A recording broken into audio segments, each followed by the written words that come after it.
Okay, hello Year 10 and welcome back. Okay, this is lesson 4 in my series of video lessons for the home learning work you have been set. So we know our home learning work requires us to complete a Cornell Notes revision sheet for each of the poems from the 15 in the anthology cluster that we study. So this is another lesson talking you through how to complete one of these sheets, in this instance for Caroline Duffy's Before You Were Mine. So if you can please make sure, as always, that you have your knowledge organiser in front of you, please. And if you do have your annotated poetry anthology at home, it would be fabulous if you could turn to where we've already annotated this poem in your anthology as well.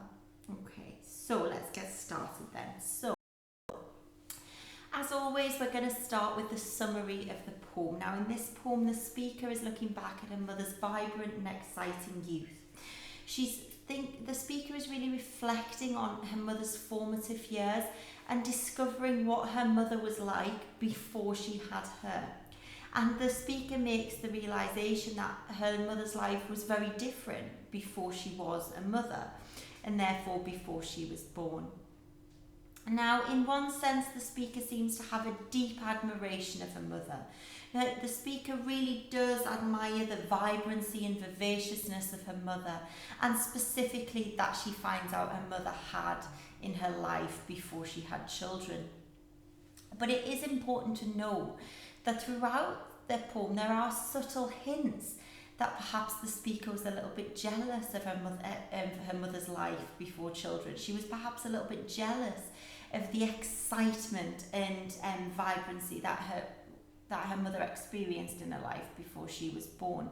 And there is a subtle hint perhaps that the speaker in the poem wishes her life was a little bit more like her mother's formative years. Now, overwhelmingly though, the poem seems tainted by this feeling of guilt. The speaker overwhelmingly seems to feel that she took this excitement and vibrancy from her mother's life. And as the speaker observes that her mother's life was never the same after she was born, that guilt seems to come through and be the overwhelming theme almost within the poem.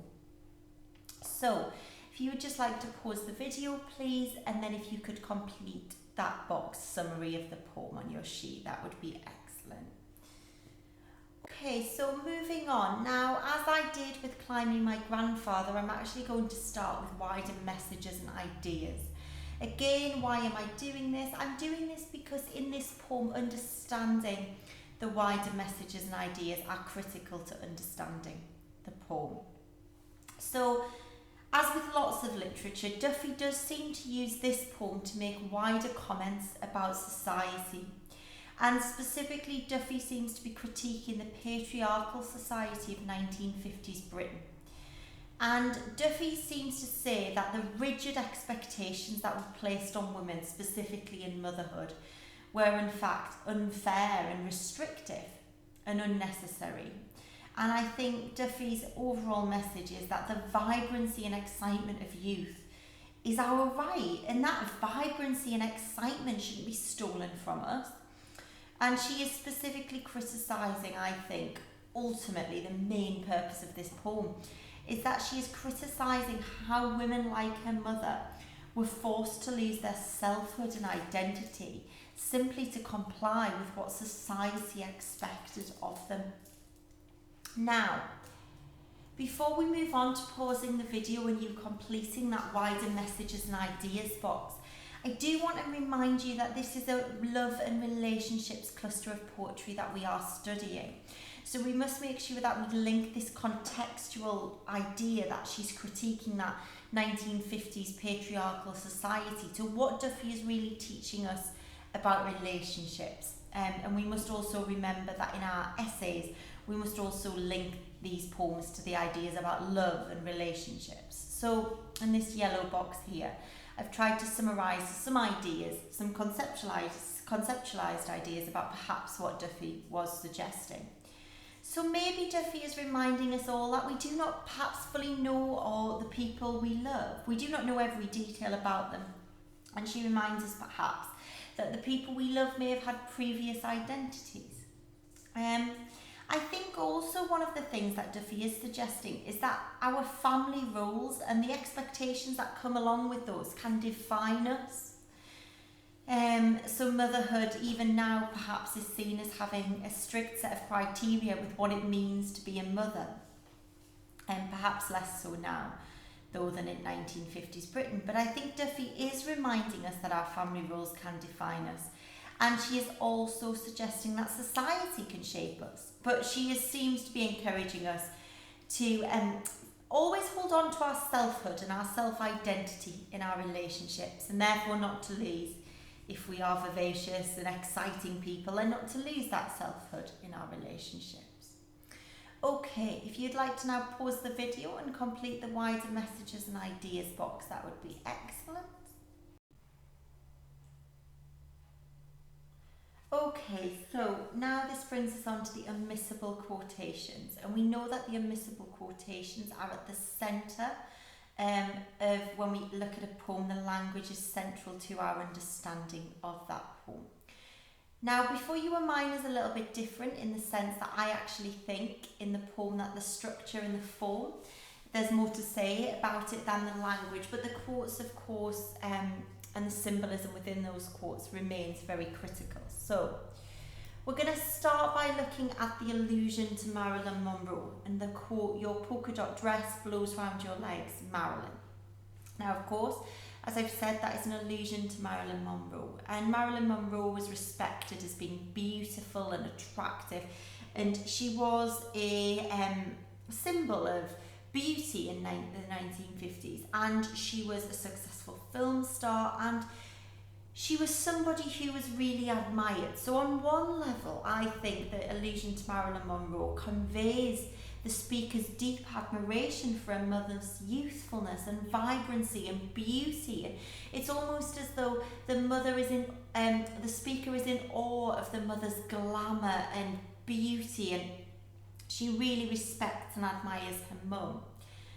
I think also, though, this quote seems to have this subtle hint, and it's perhaps the first subtle hint in the poem, that she's a little bit envious and jealous of her mother's youth. And perhaps she feels that her mother was more glamorous and beautiful than she ever was. And she feels this sense of longing to have been more like her mother because of how fabulous she feels her mother was.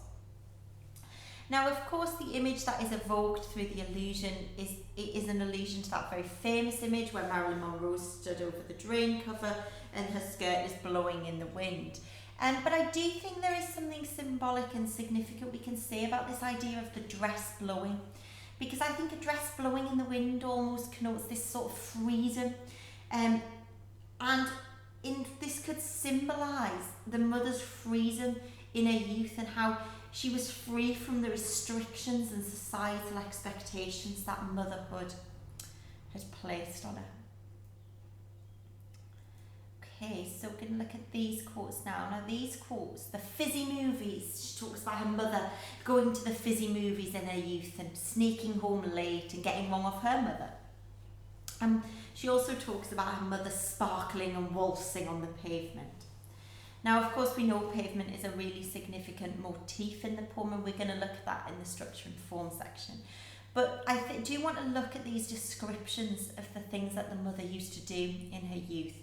I don't think it's any coincidence how Duffy has chosen these words and how significant the ways Duffy has chosen these words are.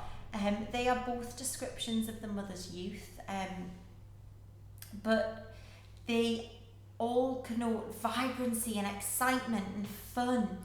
And this seems such a stark juxtaposition to the relationships she seems to have had with her mother, which seems to almost have been slightly grey and dull.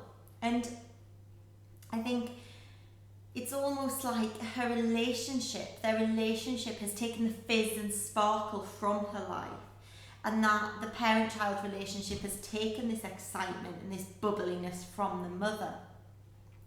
And I also don't think it's a surprise that Duffy frequently mentions the mother dancing, because I think this idea of dancing throughout the poem connotes that natural zest for life that perhaps a mother, because she's still dancing in motherhood, possesses, but that society has held her back from.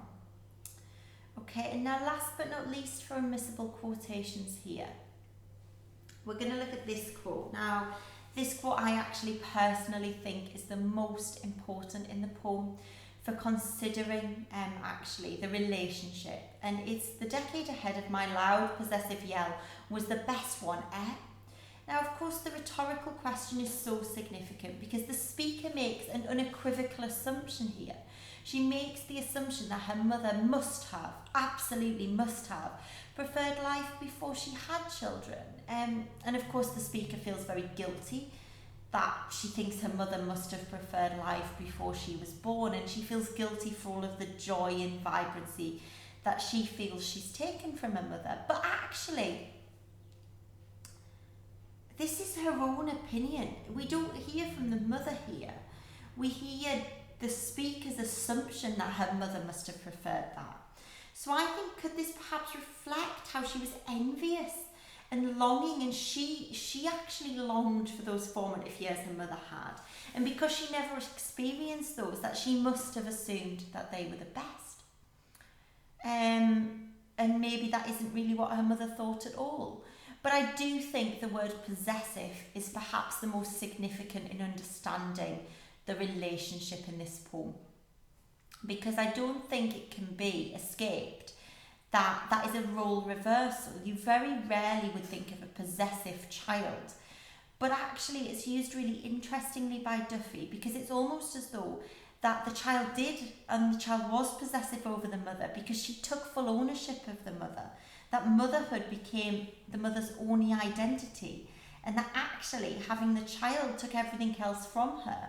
So the child in that sense was possessive over her. Right, okay, year 10. So that's it for admissible quotations. If you'd like to pause the video, and then we will move on to looking at structure and form. So we're now going to look at structure and form here. Okay, so now we're going to start by looking at the motif and the imagery of pavements. Now this is a little bit, I've put this in a yellow box because obviously a motif is a repeated or recurring word, idea or symbol throughout a text, and we know that this motif in this instance, we know that this motif is structure. However, the imagery is in part language, so in that sense it makes it a little bit more complex. But there's lots to say about this, and I think it's actually critical to understanding the poem. So of course a pavement, we all know what a pavement is, it's walked on. And I think that could symbolise how the mother is downtrodden by society, how her identity and selfhood have been forgotten and trodden over by society. And also if we think about this imagery of a pavement, which is repeated through the motif, well, a pavement is grey and dull, and it almost has no vibrancy and excitement. So could this be Duffy suggesting that the colour and vibrancy of a mother's life were lost in motherhood and by society's expectations? And there is this really interesting interpretation, which I hadn't thought of, but I saw on your knowledge organiser, that actually, could this be Duffy admiring how streetwise and savvy her mother was in her youth? Now, I don't think we can look at this motif and this imagery without considering this quote where we look at the wrong pavement, because of course that seems to symbolise how society has led the mother into the wrong life, down the wrong path, if you will. And maybe Duffy is here critiquing how society's rigid expectations can lead people into paths and destinies that they don't enjoy. It's almost implied that she feels wrong, the mother, and that the child therefore feels that she was wrong, that she should not have ever had this relationship with her mother because it's taken everything her mother knew from her. And of course that seems to add to the sense of pathos we feel for the speaker as well as the mother, that she feels that she was wrong and that she has caused this pain.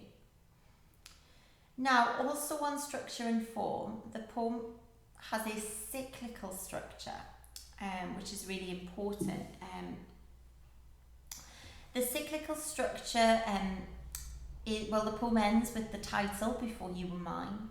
And I think on the most basic of level, we can say that that symbolises the mother's entrapment. But I think there's a far more complex interpretation of it, and that cyclical structure seems to symbolise the confines of the parent-child relationship. Perhaps the speaker feels she was trapped, only knowing her mum in motherhood, and that she was shielded and hidden from her mother's youth, just as that youth was hidden and locked away in the cyclical structure of the poem. Also, I think the fact that the poem is written in free verse is really significant. Perhaps that has been used ironically by Duffy to show that the mother was free before she had a child, but was not free now. And of course, that it could be that the freedom portrayed in the free verse could be there to remind us of our right to selfhood and our right to an individual identity, and that we shouldn't always follow the rhythm and expectation, but we should be free to be ourselves. Okay, year 10, so I'm just going to ask you to pause the video just there so you are able to complete the structure and form box.